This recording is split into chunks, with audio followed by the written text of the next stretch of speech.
Welcome to our channel. Today we how to uninstall Capital One app, beginner guide step by step clearly. To uninstall the Capital One app, begin by locating the app on your device's home screen. If you're using an Android device, press and hold the Capital One app icon until a menu appears. Select Uninstall from the options that pop up. A confirmation message will appear, asking if you really want to uninstall the app. Tap OK to proceed with the uninstallation. The app will now be removed from your device. For iPhone users, locate the Capital One app on your home screen.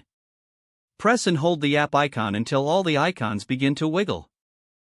Look for the small X in the corner of the Capital One app icon. Tap the X to initiate the uninstallation process. A prompt will appear, asking for confirmation to delete the app. Select Delete to remove the app from your iPhone.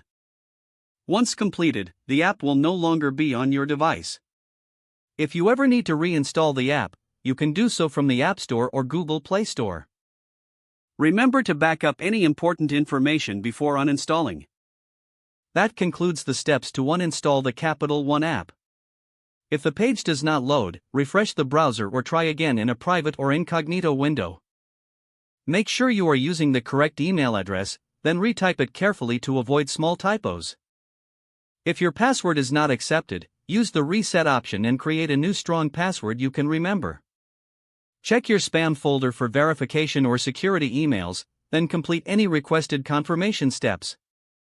Enable two-factor authentication if available to improve account security and reduce unauthorized access risk. After signing in, review your profile details so your contact information and settings are accurate and current. If you see an error message, note it down and try again after restarting your device and internet connection. Log out when you finish, especially on shared devices, to keep your account and payment information secure.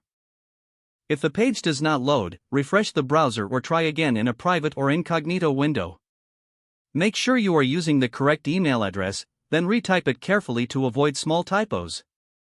If your password is not accepted, use the reset option and create a new strong password you can remember. Check your spam folder for verification or security emails, then complete any requested confirmation steps. Don't forget to like this video and subscribe to our channel for more step-by-step tech guides.